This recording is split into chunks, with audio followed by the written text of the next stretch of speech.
Boa noite. Enquanto gays, lésbicas, travestis, transexuais e transgêneros buscam o direito de ir e vir na sociedade sem sofrer qualquer tipo de preconceito, muitos grupos conservadores fazem trincheiras e chegam a tratar LGBTs de forma violenta. De acordo com o grupo GGB, Grupo Gay da Bahia, um assassinato acontece a cada 27 horas no país por conta da homofobia. O grupo também aponta o Brasil como campeão mundial no número de assassinato de bichas. Sou estranho, mas a ideia é essa mesma. Por que não bicha? Pelo menos é essa a intenção do diretor e dos personagens de um documentário que vem fazendo o maior sucesso na internet. Bichas, dirigido por Marlon Parente, já alcançou mais de 400 mil acessos em menos de um mês. Tem como um de seus objetivos ressignificar a palavra bicha e mostrar que quem é gay não deve se envergonhar ou se esconder, ou esconder a sua identidade. O documentário é um caminho para desconstruir alguns paradigmas sobre a homossexualidade. No programa de hoje, vamos falar sobre homofobia e levantar questões como a reversão do entendimento de que homossexualidade fosse doença. Outro ponto também em destaque é o projeto de lei em tramitação na Assembleia Legislativa que proíbe tratar de questões de gênero e diversidade nas escolas. Para discutir o tema, convidamos Gustavo Gomes da Costa, sociólogo, professor do Departamento de Sociologia da Universidade Federal de Pernambuco. Ana Carla Lemos, cientista social, integrante do coletivo de lésbicas e também de mulheres bissexuais de Pernambuco. Marlon Parente, diretor do curta Bichas. Bem, duas palavras, homofobia e preconceito. Qual a fronteira que separa esses dois termos, Gustavo? Na verdade, homofobia, quer dizer a aversão, ou o ódio a qualquer pessoa que não se adeque, num padrão, digamos, heteronormativo de identidade e de prática sexual. Tá? Então, na verdade, a homofobia, ela opera exatamente o quê? Na construção de preconceitos, quer dizer, pré-ideias, quer dizer, há expectativas de comportamento e se estabelecem esses preconceitos, e a homofobia opera exatamente no sentido de gerar exclusões. Tá? Então, podemos dizer assim que o preconceito é um mecanismo por meio do qual a homofobia gera exclusões. É bom lembrar que a homofobia está intrinsecamente relacionada com o sexismo. Tá? Na verdade, a homofobia ela é fundamental exatamente para estabelecer não só o chamado binarismo de gênero, mas exatamente no sentido de estabelecer a hierarquia entre homens e mulheres. Quer dizer, o menino, quando ele é pequeno, a primeira coisa que, digamos, que é definidora da identidade dele enquanto homem é eu não sou um homossexual. Então, a homofobia, nesse sentido, era fundamental exatamente como base de uma ideia de homossexualidade, de masculinidade, hegemônica. Então, nesse sentido, a gente não pode pensar a homofobia desvinculada da questão de gênero e da questão do machismo. Costumamos dizer que a sociedade brasileira ela é muito preconceituosa, muito conservadora. Se a gente fosse classificar as atitudes de uma forma geral assim, da nossa sociedade, a gente apontaria uma sociedade homofóbica ou uma sociedade preconceituosa? E aí vamos passar a palavra para a Ana Carla, depois a gente volta para você. Bom, boa noite. Assim, é uma linha muito tênue, pensar nessa questão, porque eu acho que existem vários preconceitos, mas pensando pela questão da homofobia, eu acho que a gente tem uma sociedade homofóbica, lesbofóbica, porque dentro dessa homofobia geral a gente classifica a partir das letras, a partir do LGBT, então a lesbofobia, a bifobia, a transfobia, então a gente acredita que a gente tem um país homofóbico. Não é à toa que está totalmente interligado, e como o professor Gustavo falou, às questões de gênero, e a questão do sexismo, porque a gente entende que está interligado, porque na sociedade, infelizmente, que a gente ainda tem patriarcal, os papéis de homens e mulheres são diferenciados, e são muito demarcados. Então, isso cria um preconceito a partir desse patriarcalismo que nós mulheres precisamos assumir um papel e os homens precisam assumir outros. E o documentário, Bichas, eles trazem justamente isso, quebrar esse papel, Porque o ser gay não necessariamente tem que ser um gay que representa esse papel de masculinidade, hegemônico. A gente, claro, a gente falou isso até na abertura do programa, vai aprofundar um pouco a nossa avaliação e reflexão em torno do do documentário Bichas. Inclusive, a gente tem 2 trechozinhos ali para mostrar para vocês. Né? Mas aí, Marlon, antes de a gente ser específico na questão do documentário, eu queria que, se possível, tu fizesse uma análise dessa realidade brasileira, né, a partir desse levantamento, a partir dessas pesquisas que são feitas pelo Grupo Gay da Bahia. Ou seja, a cada 27 horas, o assassinato de uma pessoa gay é muito, né? Assim, é uma coisa estarrecedora. Eu queria saber qual a tua posição, de que maneira que você vê esse comportamento da sociedade que leva ao assassinato de pessoas LGBTs. Primeiramente, boa noite, obrigado pelo convite. Não é qualquer lugar que abre suas portas para uma pessoa vir falar sobre bicho ou sobre sexualidade, eu acho isso incrível. Obrigado pelo convite. Segundo, vamos ao que você falou. É uma realidade bastante triste você ter pessoas sendo mortas simplesmente porque elas são o que são, entendeu? Isso é inadmissível e você não tem como justificar de onde vem tanto ódio, de onde vem tanta violência, entendeu? Nesse quesito, é bem triste, porque toda vez que uma pessoa LGBT sai em uma mídia, ela sempre vai acompanhada de uma coisa negativa. É sempre uma pessoa que apanhou, é sempre uma pessoa que morreu, é sempre uma pessoa que não se deu bem. E aí, voltando para o filme, que é a minha pegada, por isso que eu estou aqui, eu busquei trazer, não só para a mídia, mas para as pessoas, que você pode falar sobre ser bicha, sobre ser lésbica, sobre ser trans, de uma forma positiva e uma forma que você possa se orgulhar. Então, eu acho que as pessoas precisam aprender a falar sobre isso para que elas não cometam essas coisas absurdas que é o crime, o ato de praticar a homofobia. Eu assisti ao documentário e vi que em muitos momentos vocês fazem referência à palavra bicha, numa tentativa mesmo de ressignificar, né, de trazer um novo sentido, um sentido mais light, inclusive, né, menos preconceituoso para a palavra bicha. E aí, como que foi esse processo até definir que esse seria um bom título para o documentário, né, e que de fato acabou, né, repercutindo bastante?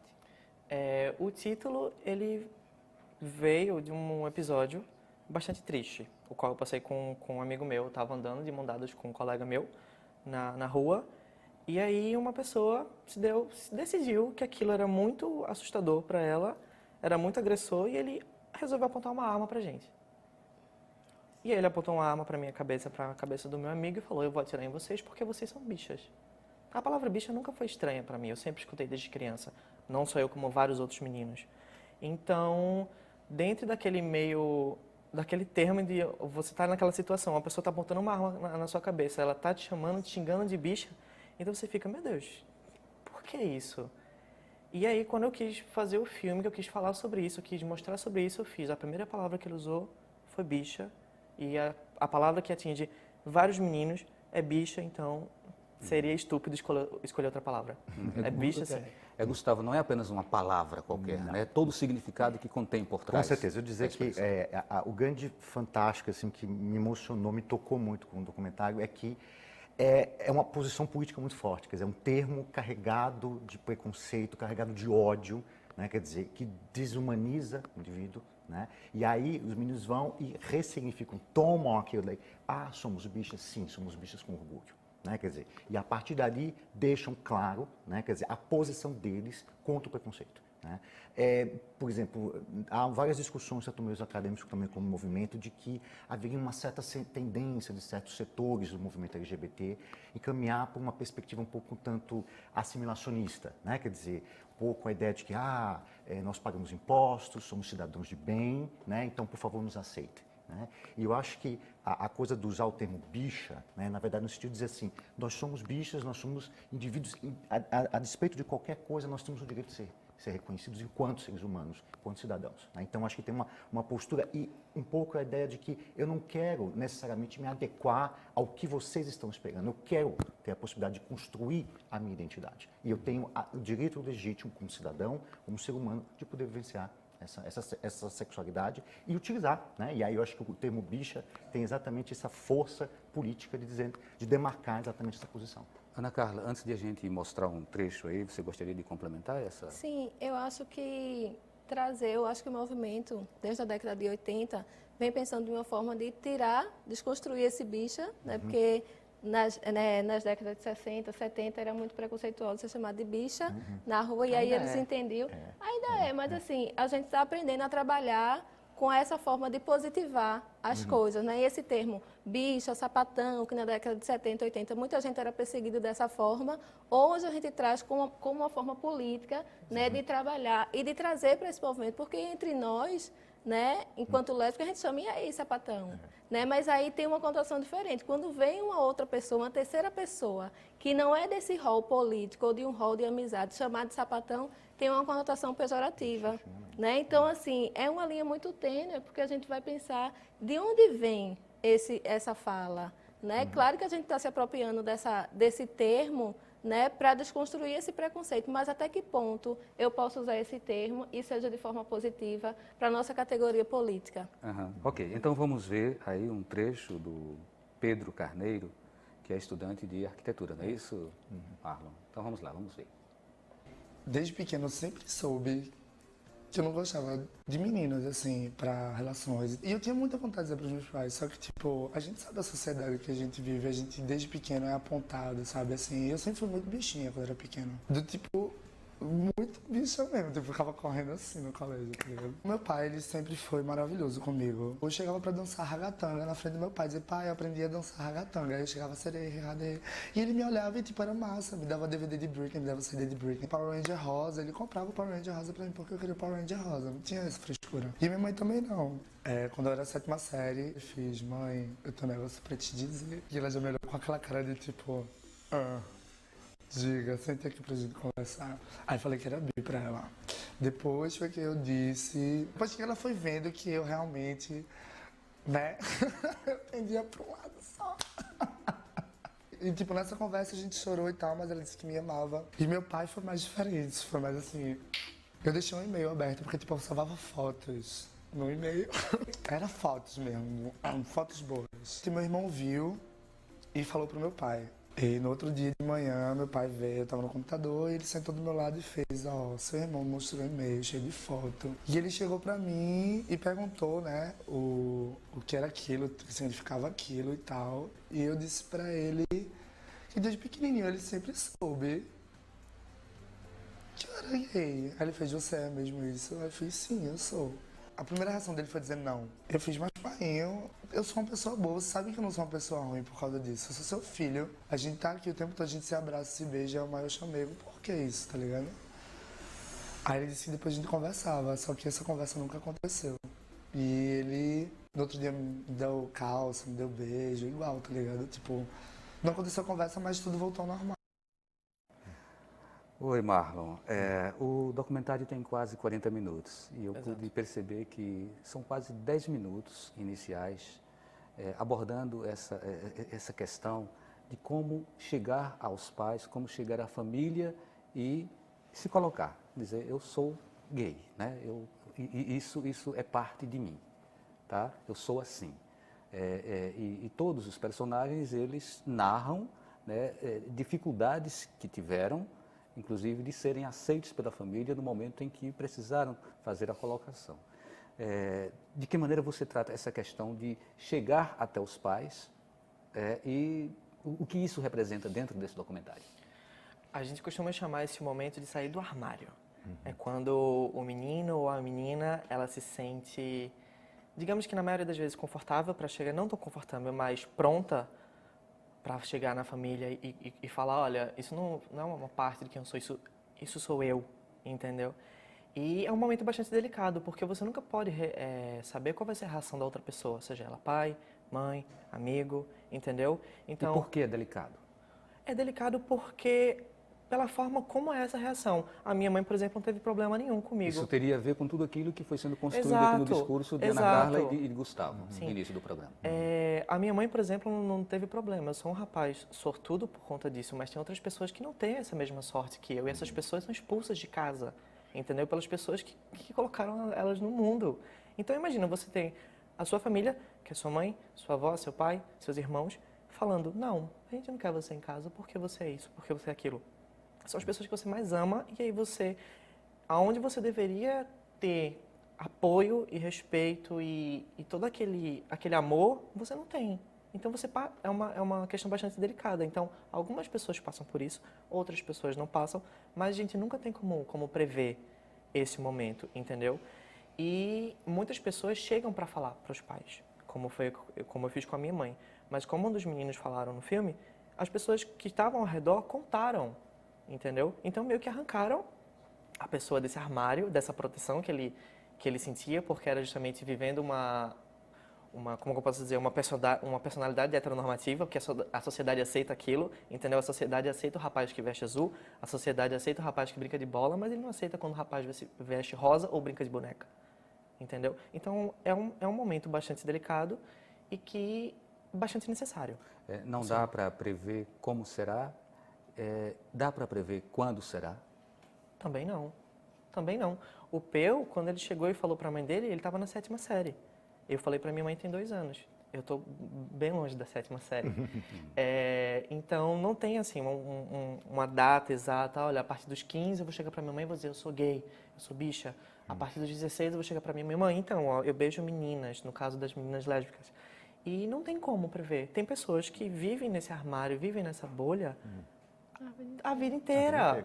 A mãe do Bruno, por exemplo, ela passou um tempão nesse armário e escondeu e tudo mais e veio se assumir 20, 30, 35 anos depois, entendeu? Porque vem daquele negócio da época e tudo mais e a gente sabe que não é tão fácil. Ok, a gente vai fazer um primeiro intervalo, daqui a pouquinho a gente retorna com esse papo. Você pode participar do programa enviando perguntas ou dando sua opinião pelo e-mail opiniãotvu@gmail.com, pelo telefone 3879-5444 e também pelas redes sociais no Twitter e Facebook.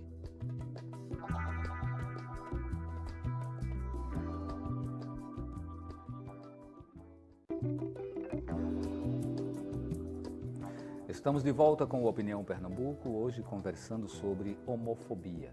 Participam do programa Gustavo Gomes da Costa, sociólogo, professor do Departamento de Sociologia da Universidade Federal de Pernambuco. Ana Carla Lemos, cientista social, integrante do coletivo de lésbicas e de mulheres bissexuais de Pernambuco. Marlon Parente, diretor do curta Bichas. Bem, no último bloco a gente estava falando sobre a revelação da homossexualidade perante a família. E aí, Gustavo disse, esse ponto eu gostaria de me colocar também. Então, está com a palavra, Gustavo. Na verdade, é o seguinte, é que uma das especificidades da homofobia, que é muito semelhante também com a questão do sexismo, que é o primeiro momento que um indivíduo, que eventualmente pode ser lésbica, gay, vai sofrer o preconceito dentro de casa. Quer dizer, exatamente no seio da família, que seria exatamente aquele espaço onde você deveria ter a proteção, né, o carinho, exatamente aquilo que vai possibilitar você construir uma personalidade, uma autoestima, né? Para muitos gays, lésbicas e travestis transexuais, tá? E muitas mulheres, né? É exatamente o espaço onde você vai sofrer o preconceito, né? Então isso vulnerabiliza particularmente a população LGBT, né? Então várias pesquisas foram feitas tanto aqui em Pernambuco como também em outros estados no Brasil com relação à vitimização de LGBTs, mostra que a família, né, é um dos primeiros espaços, um dos principais espaços da homofobia, né? Algo em torno de 30% das pessoas que foram entrevistadas na última pesquisa feita aqui na Paralela da Diversidade de Pernambuco, né, mostraram que a homofobia que eles sofreram, né, quer dizer, são muitas vezes o quê? Dos pais, de pessoas conhecidas, de vizinhos, né, quer dizer, é um tipo de violência que está muito próximo, quer dizer, não é uma violência que você vai ter, por exemplo, de uma pessoa na rua, muitas vezes é do seu pai, né, quer dizer, você vai apanhar do seu pai, do seu vizinho e tal, e isso realmente coloca essa população, né, se a gente pensa, por exemplo, no caso das travestis transexuais, isso é mais dramático, né, porque muitas vezes são meninos e meninas que estão se descobrindo a sua sexualidade com 5, 6, 7 anos, né, e muitas vezes são expulsos de casa, né, e aí chegam numa situação em que não conseguem terminar os estudos, né, acabam indo para a prostituição, né, e aí se coloca numa posição de vulnerabilidade, né, que a gente pensa nas letrinhas, né, no LGBT, né, as travestis transexuais estão realmente numa posição de vulnerabilidade muito grande ao preconceito. Ana Carla, como romper essa dificuldade?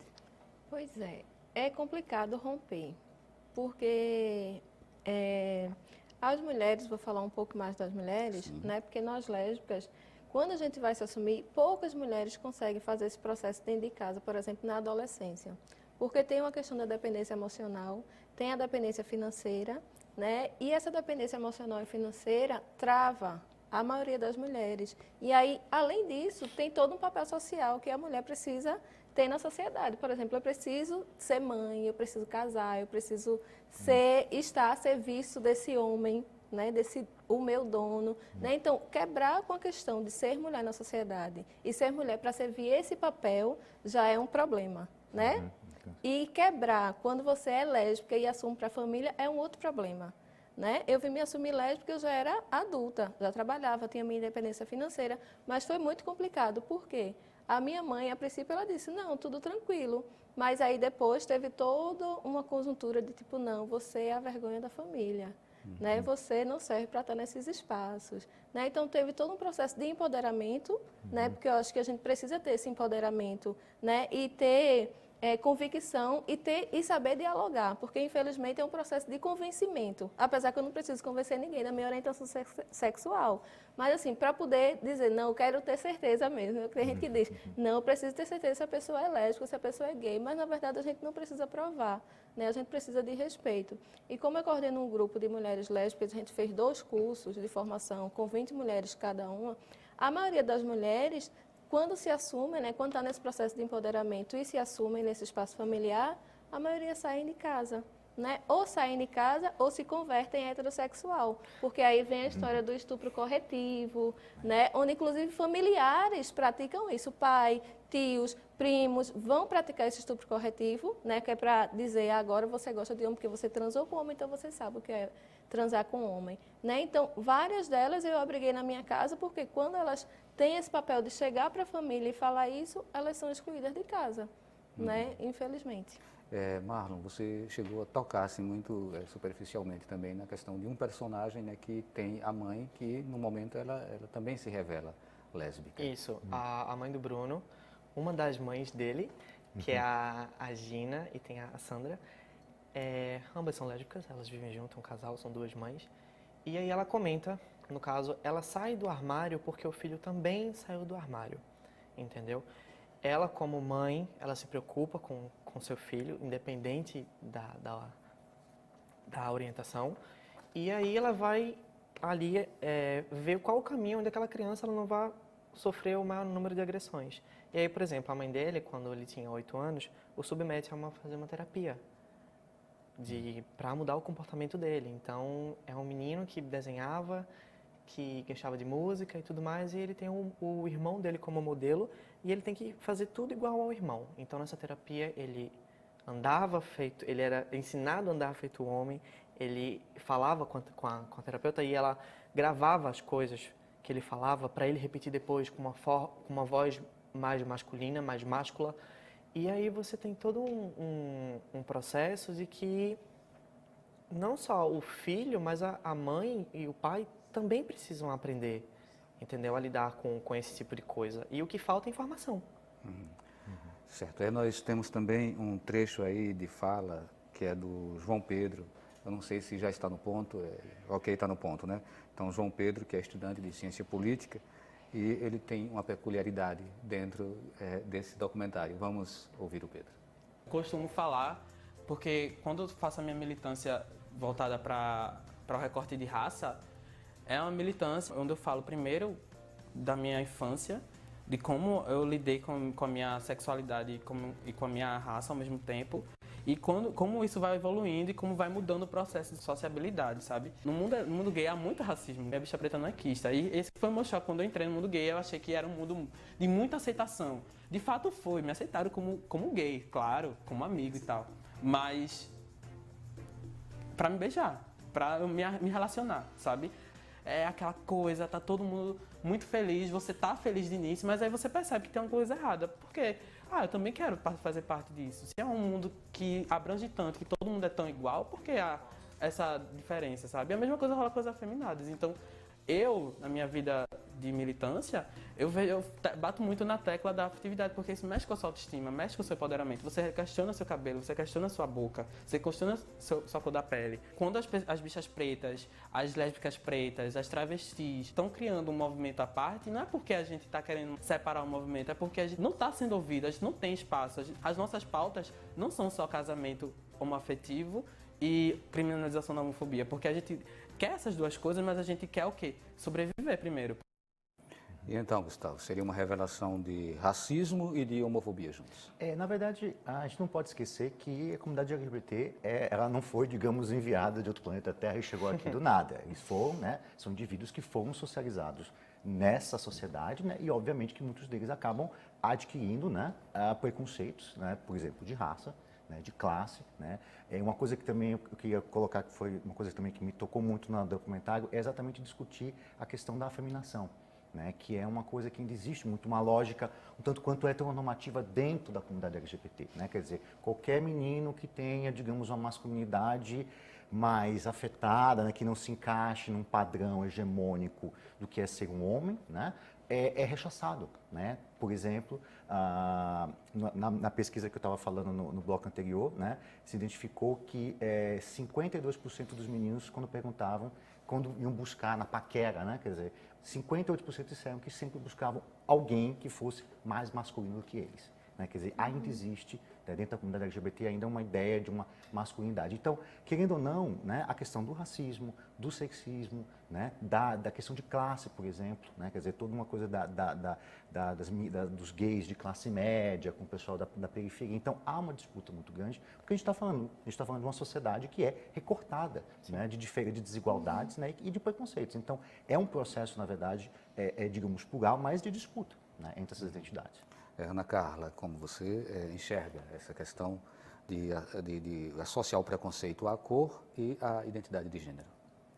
Pois é, essa é uma questão que eu estava discutindo ontem, numa fala que eu fiz sobre feminismo, né? E falei um pouco do movimento de lésbicas.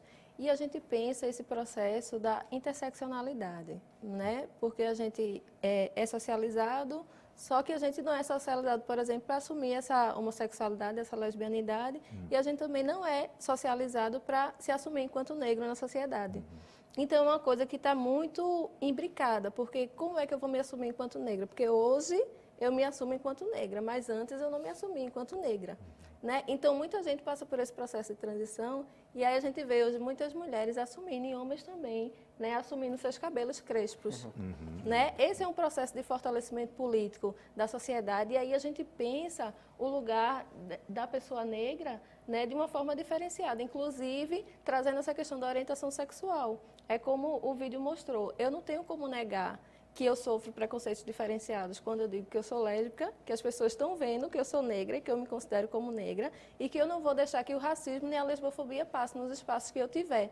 Então, é um enfrentamento diário, né? E aí a gente traz esses recortes porque, infelizmente, a gente trabalha com segmentos, a gente tenta trabalhar isso de forma imbricada, mas às vezes a gente não consegue dar conta e aí os segmentos vão se fragmentando cada vez mais. Né? Então, por isso que a gente fala, a gente vai trabalhar hoje sobre feminismos negros, né? Porque o feminismo tem uma ideologia de que surgiu de uma classe burguesa, branca, as mulheres europeias e tudo mais. Mas aí, se a gente for pensar, especialmente no processo do Brasil, quem são essas mulheres que estavam lá atrás, sendo escravizadas, né? E sendo estupradas e trabalhando para as pessoas brancas? Quem eram essas mulheres que resistiam?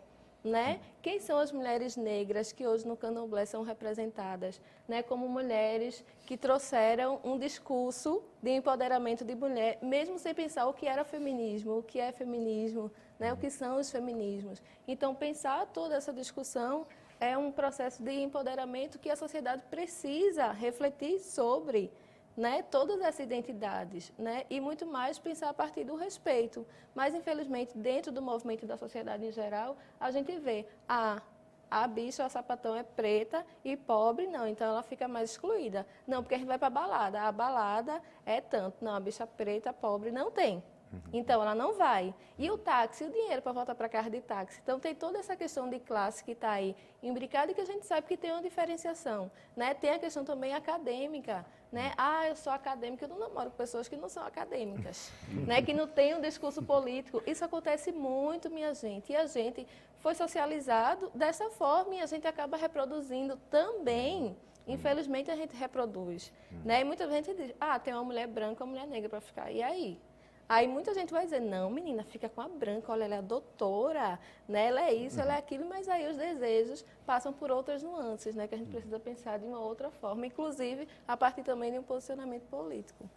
Quando a gente vai ver um filme, a primeira ideia é, vou ver um filme com muitas imagens, né? Com uma fotografia excepcional, né? Uma trilha sonora fantástica. E às vezes as pessoas se preocupam mais com a estética e a forma como esse produto vai ser mostrado do que mesmo com o conteúdo. Me parece que no documentário Bichas, você, Marlon, né, e sua equipe tentam, de certa forma, ignorar a questão da forma e investem de uma maneira muito precisa na questão do conteúdo e que passa pela escolha dos personagens. Então, são personagens, me parece, assim, escolhidos a dedo para poder contar essa história. E você tem um desenvolvimento narrativo que realmente diz a que veio o produto. E tanto é que ele tem sido um sucesso grandioso aí nas redes sociais. Mas, assim, eu estou falando minha visão sobre o vídeo, né? Na verdade, eu gostaria de ouvir a você falando. O vídeo ele tem esse formato para começar, porque eu não tinha recursos para gravar o filme com uma câmera excepcional e maravilhosa para gravar o filme com um microfone caro, com iluminação legal. Eu filmava durante o dia, porque quem me dava essa luz era o sol. Eu filmava com um microfone de R$10. A câmera foi emprestada. Então, no final das contas, ao invés de eu estar procurando um cenário, imagem e tudo mais, eu acho que não existe uma coisa mais pura do que você parar e ouvir o que a outra pessoa tem a dizer. Entendeu? Eu não posso falar sobre mulheres porque eu não sou mulher. Eu não posso falar sobre a vivência de João Pedro enquanto bicha, enquanto preto, porque bicho eu sou, mas eu não sou preto. Eu não sei o que ele carrega nessa vivência, entendeu? Quanto a Orlando, quanto aos meninos. E aí a escolha dos meninos também retrata e bate direto nisso, porque eles foram escolhidos a dedos, sim, foram sim. E de início eu disse, eu quero pessoas que elas se sintam bem como elas são e que elas se orgulhem de tal, entendeu? E, em segundo momento, eu também precisava de pessoas de confiança, porque é um documentário, eles abrem um coração para falar trechos da sua vida bastante delicados, que não é qualquer pessoa que faria, entendeu? Então, ao escolher os 6 meninos para compor esse elenco, eu pensei o seguinte, cada um vai contar a sua historinha, a sua vivência, e eu me vejo em cada um deles, em cada um em uma parte, obviamente. Eu não posso falar que João Pedro me representa enquanto negro, porque eu não sou preto. E aí, cada um fala um pouquinho e eu disse assim, a fala dos meninos vai também representar outros meninos, entendeu? E aí, no final das contas, é isso que eu atribuo esse grande número de visualizações e sucesso que está sendo, que é justamente a identificação e a representatividade dos meninos no filme para com outras pessoas que assistem. Por que criar resistência à discussão da temática da sexualidade, questão de gênero, quer dizer, todas essas questões que para a sociedade parecem polêmicas, mas que têm que ser levadas a fundo. Sim. E por que se proibir a discussão disso na sala de aula? Bom, é uma pergunta que a gente deixa no ar, né, porque a gente vive sob uma ameaça, né? É claro que os movimentos de resistência certamente não vão permitir que isso aconteça, mas a gente aprofunda a discussão no próximo bloco. Então a gente aguarda você daqui a 2 minutos. Você pode participar do programa enviando perguntas ou dando sua opinião pelo e-mail opiniãotvu@gmail.com, pelo telefone 3879-5444 e também pelas redes sociais no Twitter e Facebook.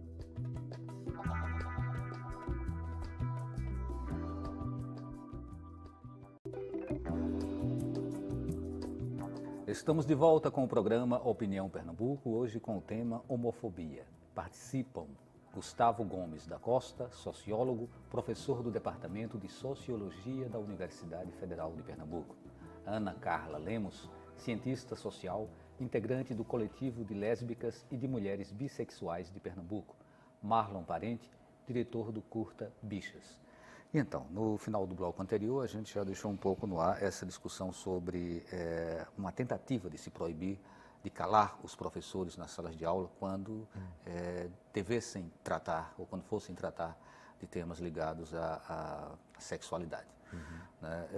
E esse projeto, ele tramita na Assembleia. Qual a dimensão e os riscos que esse projeto pode trazer para a sociedade, Gustavo? Primeiro, a gente precisa falar de uma coisa, né? Quer dizer, que esses projetos de lei, não só aqui em Pernambuco, mas em outros estados a nível nacional, falam de ideologia de gênero. Isso não existe. Tá? Isso é um factoide político. Tá? O que existe é o conceito de gênero, tá? Um conceito científico, né? Não elaborado aqui no Brasil, mas que, na verdade, de uma tradição científica de pelo menos 50, 60 anos, né? Que é exatamente o quê? Há a ideia de que as identidades, os papéis sociais de homens e de mulheres são socialmente construídos. Tá? A gente não está falando aí, digamos, de ideologia. A gente está falando de um conceito científico. Tá? Então, esse projeto, na verdade, ele afeta diretamente duas questões. Primeiro, a questão do Estado laico. Né? Quer dizer, claramente o que nós temos observado hoje são deputados e deputadas que estão se utilizando, né, parlamentares em geral, estão se utilizando do seu mandato exatamente para tentar, aí sim, forçar a que a sociedade aceite, sim, o seu pensamento, a sua visão de mundo, a sua ideologia. Tá? Primeira coisa. A segunda coisa a gente está falando do quê? Quer dizer, de uma lei que proíbe os professores de exercer a sua profissão. Tá? Na verdade, é o seguinte, algo parecido, para a gente fazer uma comparação, seria, por exemplo, uma lei que proibisse, tá, o professor de falar da teoria da evolução das espécies, por exemplo, do Charles Darwin. Né? Quer dizer, então, é uma lei que representa o quê? É você proibir o professor de passar o conhecimento. Né? É de uma visão assim, quase que, perdão a palavra, medieval, né? Quer dizer, é uma volta a uma situação em que a ciência, né, quer dizer, deixa de ser colocada de lado, né? E o que vai ser ensinado agora nas escolas, que são, na verdade, a escola deixará de ser um espaço de transmissão de conhecimento para ser um espaço de proselitismo religioso. Ana Carla, é um projeto. Né? E como projeto ele pode não passar, pode ser barrado, né? E para isso acontecer é preciso haver mobilização. Qual a tua opinião sobre essa tentativa de se colocar isso como uma proibição para os professores?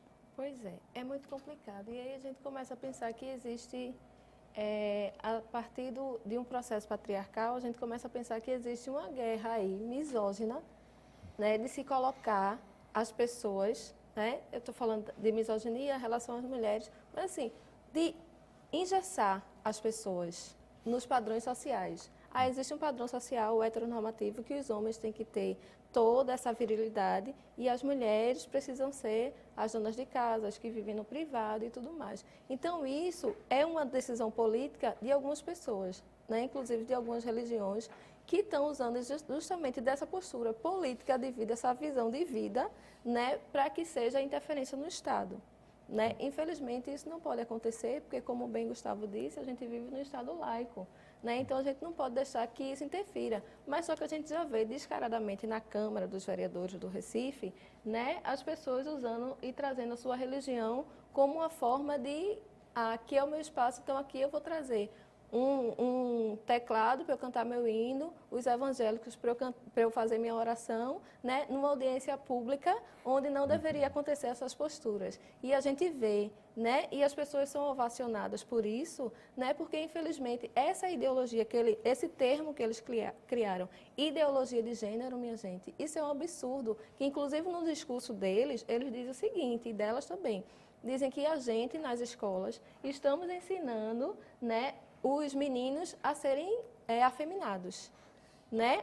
As crianças e adolescentes a fazerem sexo oral, né? Então, veja a que ponto a gente chegou, né? Primeiro, não tem um embasamento teórico, né? Nem o embasamento de um movimento de mulheres que vem há tanto lutando por empoderamento das mulheres, né? E a gente nega todo esse histórico social, né, por simplesmente as pessoas quererem impor essa ideologia. Certo que a gente precisa avançar muito nessas questões, porque, infelizmente, a gente não tem, né, uma formação enquanto professores qualificada nessa área, porque se a gente tivesse, com certeza os professores não estariam aceitando esse posicionamento que já começou, inclusive, a nível nacional, né, tirando do Plano Nacional de Educação essa questão de gênero. Né? E, além do mais, a municipal, né, a lei municipal estadual, ela está querendo tirar também a orientação sexual, gênero e orientação sexual, está lá escrito. Então, veja, a gente já não tem uma educação que diga, aqui eu posso na minha sala de aula, eu tenho autonomia na minha sala de aula para trabalhar os temas. Né? Então, sou eu quem vou decidir o que eu quero trabalhar. Né? Então, veja, é tirar uma liberdade que foi construída. Por acaso, a gente está vivendo uma ditadura? Está querendo voltar ao processo ditatorial, onde as mulheres não têm direito à educação, onde as pessoas não têm direito de se expressar, né? Como é que a gente consegue lidar com isso? Né? Eu pergunto ao Marlon, a gente está vivendo essa ditadura, se a gente estender isso que está acontecendo aqui em Recife, né, em Pernambuco, se a gente leva para a Câmara Federal, para o Congresso, a gente vai ver que esses núcleos de uma expressão bastante conservadora em relação à homossexualidade são muito fortes. Né? Vez por outra é uma tentativa de emplacar um projeto, né? Uma tentativa de não criminalizar a homofobia. Então, assim, é uma briga constante. Como é que tu analisa esse posicionamento parlamentar em relação à questão da homossexualidade? Essa questão de você não poder passar a sua própria informação, no caso na sala de aula, para os alunos e para as pessoas, vai causar um dano muito grande, porque, no meu ver, o preconceito e a homofobia é justamente a falta da informação, entendeu? Então, se você não tem essa informação passada na sala de aula, passadas na escola, passadas em filmes e, por exemplo, sendo retratado isso diariamente, você não tem como lutar, entendeu? Então, no meu ver, eu acho que cada um digamos assim, consegue fazer o seu, e no meu caso recorri a um filme para poder explicar, no caso tentar gritar, dizendo que ninguém vai dizer como eu devo me vestir, como eu devo me sentar, entendeu? Eu acho que vai mais ou menos por aí. Eu queria fazer uma observação, né, que essa questão de gênero... Rapidinho, Ana Carla, para poder a gente trazer as perguntas do público. Ok, tudo bem. Posso? Sim, essa questão de gênero é uma questão muito forte na sociedade, porque eu acho que a discussão de gênero ganhou mais força política recentemente, né? E isso vai lidar diretamente na vida das mulheres. Né? Infelizmente, como a gente tem uma questão muito patriarcal, então, qual é o projeto político? Silenciar as mulheres. Né? Trabalhar gênero é empoderar essa mulher. E empoderar essa mulher hoje, ela está trazendo problema para a gente. Né? Porque eu vou dar voz, porque tem gente que diz, eu vou dar voz às mulheres. Ninguém precisa que dê voz a gente tem a voz da gente para gritar. Né? E a gente grita que a gente não quer essa ditadura misógina aqui em Recife, no Estado e no Brasil. Tem uma pessoa aqui que ela apenas colocou as iniciais, DR. Sou lésbica com mais de 20 anos e mesmo tendo amigos que sabem da minha sexualidade, não consigo de maneira alguma dizer aos meus pais. A família ainda é um dos maiores obstáculos das lésbicas e dos gays. Poderia comentar? Sim, é como a gente falou, né, no primeiro bloco. É uma dificuldade da gente se assumir, porque tem essa questão política. Porque se assumir hoje na sociedade lésbica, bicha, sapatão, né, é uma questão política. Porque todos os dias, quando eu disser, por exemplo, minha filha é diretora do Grêmio da escola, ensino médio, e ela diz, mãe, eu queria muito ser lésbica, mas eu não sou lésbica, mas eu defendo as pessoas. Tem gente lá, mãe, que diz que são gays, mas não consegue dizer para a família, mas todo mundo está vendo que ele é gay. Né? Mas aí, na escola, essa discussão, por exemplo, na sala de aula é mais fechado. Nas famílias, especialmente, porque as pessoas não conversam sobre sexo, não conversam sobre prevenção, não conversam sobre orientação sexual. Né? Sobretudo, dentro disso, o gênero, né?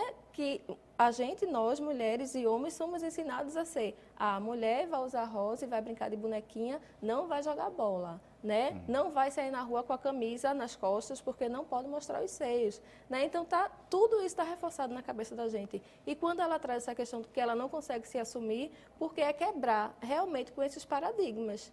né? Mas aí a gente tem que procurar pessoas, né, que estão nesse ciclo e procurar um diálogo, né? Acho que uma terapia é muito interessante para ela poder se identificar e se ver. Os grupos, né? Tem vários grupos aqui em Recife. Tem um coletivo de lésbicas que ela pode depois pegar meu contato e a gente dialogar, porque a gente faz esse trabalho, né, de trazer essa formação para essas mulheres e pensar qual é o meu lugar no mundo, por que eu preciso esconder minha sexualidade, por que a sexualidade é um tabu, por que querem tanto prender o meu corpo numa caixinha. Eu não quero uma caixinha.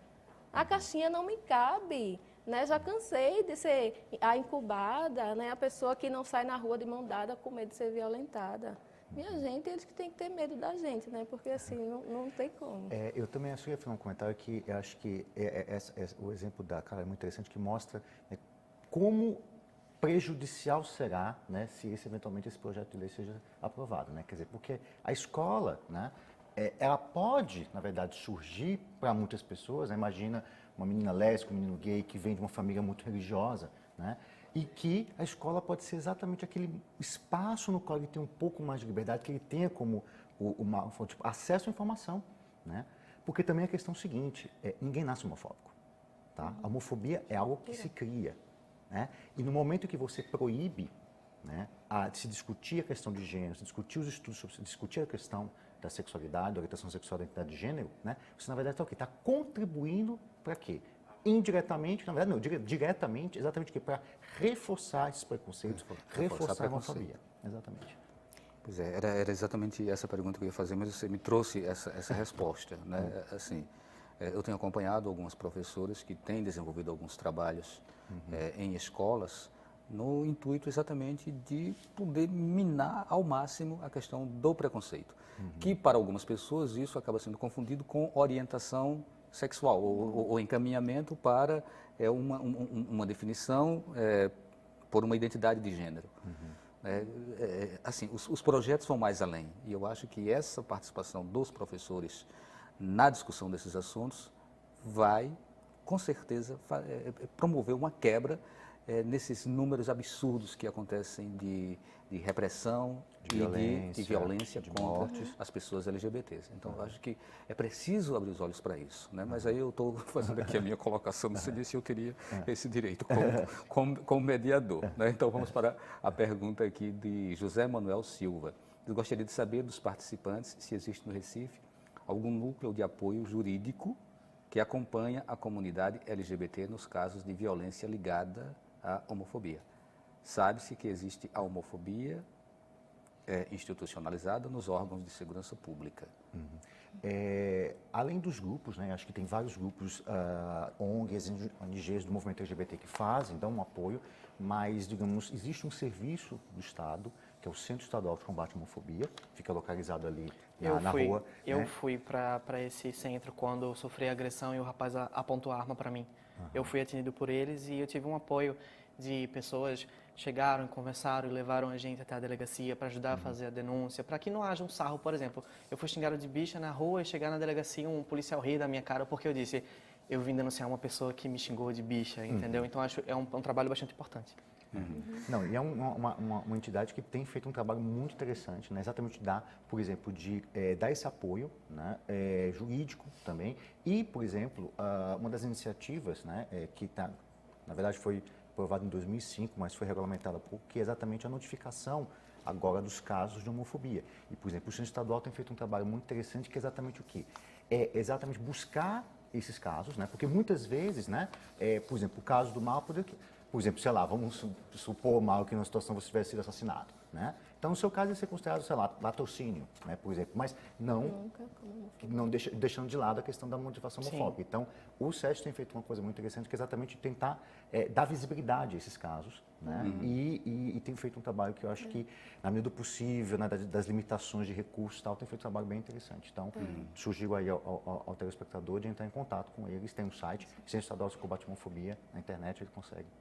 E tem também o Centro Municipal, né, de Combate à Homofobia, né, que fica no centro do Recife, e tem também o Disque 100, que é um acesso do governo federal, né, que qualquer caso de homofobia, lesbofobia, você pode fazer. Às vezes eu não quero aparecer no espaço, porque alguém, sei lá, pode conhecer alguém na minha família, enfim, tem o Disque 100, né, que é a ligação gratuita, e você vai receber todas as informações, como você deve se encaminhar. Né? No caso das mulheres também tem um 180. Né? Então, tenho dúvida sobre a Lei Maria da Penha, eu sofri lesbofobia, para onde é que eu vou, onde é que eu consigo acessar, como consigo acessar a casa-abrigo. Né? Então, tem todo um processo do governo federal que traz esse amparo. Mas aqui o centro fica na Rua dos Médicis, número 86. Né? O número é 3355-3456. Né? É um centro que é novo e está realmente precisando divulgar esse espaço para que as pessoas consigam se sentir, né, parte daquele processo. No entanto, que foi a gente que tentou e conseguiu que essa política fosse implementada e a gente precisa se apropriar dela. Ok, eu vou considerar essa fala do Gustavo como sendo as considerações finais dele, a tua também, e aí está sobrando 30 segundos para Marlon. Marlon, obrigado pela sua participação e parabéns pelo vídeo. Obrigado. Eu acho que as pessoas precisam falar sobre bichos, as pessoas precisam falar sobre sapatões, precisam falar sobre as meninas trans e a informação, eu acho que é o melhor caminho para derrubar todo esse tipo de violência e agressão. Ok, o Opinião Pernambuco fica por aqui.